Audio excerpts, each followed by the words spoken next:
जैसे मूर्ति में स्थापना की जाती है भगवान की, ऐसा ही समोषण में स्थापना की गई है समोषण की, कल की जाएगी। ये माँ झांकी मत समझना, ये ड्रामा मत समझना, ये नाटक मत समझना। आज ये थर्माकोल का है, कल यही साक्षात समोषण का हो जाएगा। जैसे मूर्ति जब तक प्रतिष्ठा नहीं हुई तब तक मूर्ति किसकी है? पाषाण की। और प्रतिष्ठा होते ही मूर्ति किसकी है? भगवान की। कितना अंतर है! पाषाण की मूर्ति होती है, लेकिन जैसी प्रतिष्ठा हो जाती है, स्थापना हो जाती है, वो मूर्ति कोई पाषाण की नहीं बोलता, हर व्यक्ति होता भगवान की मूर्ति है। ऐसा ही जैसे ये कल सकलीकरण होगा, स्थापना होगी, उसी समय समोषण, वैसे भगवान बैठ चुके हैं, हो सकता है कल, तो मंत्रों के द्वारा इसको साक्षात समोषण की स्थापना की जाएगी। उसका पूरा मंत्र होता है।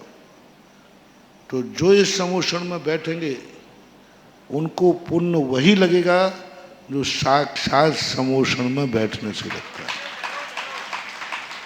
भगवान की मूर्ति को अपन दर्शन करते हैं तो अपन को पुण्य वही लगता है जो साक्षात जिनेन्द्र देव के दर्शन करते हैं। हम साक्षात भगवान का गुणानुवाद करते। जब हम भगवान की पूजा करते हैं तो मूर्ति गायब हो जाती है और भगवान का गुणानुवाद चालू हो जाता है। आप आदिनाथ हैं, आप कंचन वदन हैं, नाभिराय के पुत्र हैं, सब कुछ पूजा में किसका वर्णन आता है? मूर्ति का नहीं आता है।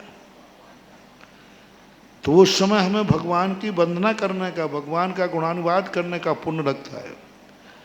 जैसे ही कल तुम चक्रवर्ती सौधर्मेंद्र कुबेर आके बन के बैठोगे सकलीकरण, तो आपको वही पुण्य लगेगा जो सौधर्मेंद्र को समोषण में बैठने पर लगता है। सही के सौधर्मेंद्र, सही का चक्रवर्ती, सकलीकरण है, इसका मंत्र है। जैसे मूर्ति में मंत्र देते ही सही में भगवान के हो गए, साक्षात शब्द का प्रयोग किया है। इसी प्रकार साक्षात सौधर्म, साक्षात कुबेर, साक्षात, और जब कुबेर सौधर्म साक्षात बनते हैं तो ये समोषण भी साक्षात ही है। स्थापना निक्षेप में बहुत बड़ी ताकत होती। पूज्यवर मांगनंदी महाराज ने एक बहुत अच्छी बात कही कि हे भगवान, जब कहा गया कि भगवान का अभिषेक जो है उस जल से कर सकते हो जिस जल में कोई कीड़े मकोड़े नहीं हो, त्रस जीव नहीं रहते हो। तो आर्य खंड में तो कहीं है ही नहीं ऐसा, कोई कुआ बावड़ी नहीं जिसमें जीव नहीं हो।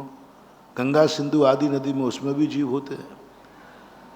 तब उन्होंने स्थापना निक्षेप से गजब की बात कराई। तो उन्होंने स्थापना निक्षेप से एक श्लोक लिखा कि हे भगवान, ये मत समझना मैं कुएं का पानी लाया हूँ,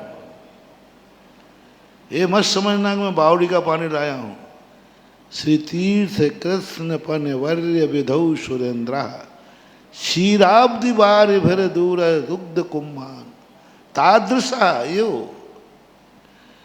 जैसे सौधर्मेंद्र आदि क्षीर सागर का जल लाते हैं, उसी प्रकार से मैं जो कलश आपके ऊपर ढाल रहा हूं ये भी क्षीर सागर का ही जल है। आप देखना है बाजू के कुएं का स्थापना ने, उन्होंने कहा मैंने इसमें क्षीर सागर की स्थापना कर दी। भगवान जब पाषाण में मंत्र से भगवान स्थापित हो सकते हैं तो हमारे कुएं के पानी में क्षीर सागर क्यों नहीं हो सकता? ये प्रसंग जब मैंने मांगनंदी महाराज के अभिषेक पाठ का पढ़ा, बहुत विकल, सैकड़ों प्रश्न उठते थे, सब समाधान हो गए, सब समाधान हो गए। ये समोषण को कल से बिल्कुल मत मानना कि ये समोषण थर्माकोल का है, समोषण किसने बनाया, आज तक बनाया। जैसे ही कल तुम उस पर बैठोगे साक्षात समोषण का रूप में आपको पुण्यबंध होगा।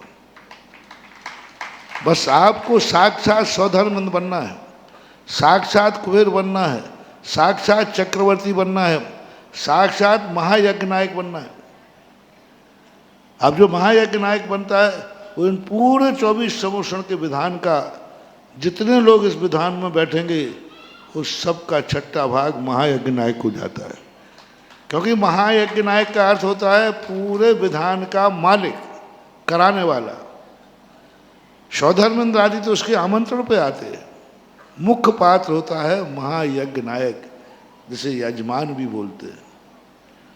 फिर सौधर्मेंद्र कुबेर, तो ये जितने विधानों आदि में बनते हैं शकलीकरण के माध्यम से उतनी देर के लिए वह साक्षात हो जाते हैं, साक्षात रूप धारण कर लेता है।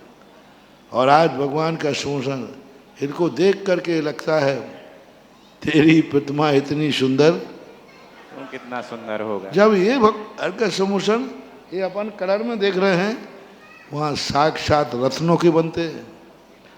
ये परकोटे सोने के होते हैं, ये तोरण द्वार सोने के होते हैं, फर्श नीलमणि के होते हैं, बैडूर मणि के होते हैं। वहाँ का वैभव क्या रहता होगा, कैसे भगवान का कितना वैभव रहता होगा। अब कई लोग कहते हैं इतना डेकोरेशन करने की क्या ज़रूरत है। ऐसे लोग जो हैं जिंदगी में कभी कुछ नहीं पा पाएंगे। बल्कि ये होना चाहिए, भगवान अभी तो कुछ नहीं है, ये तो मैं कुछ नहीं कर पाया, आपके लिए तो मुझे इससे भी अधिक कुछ और करना चाहिए।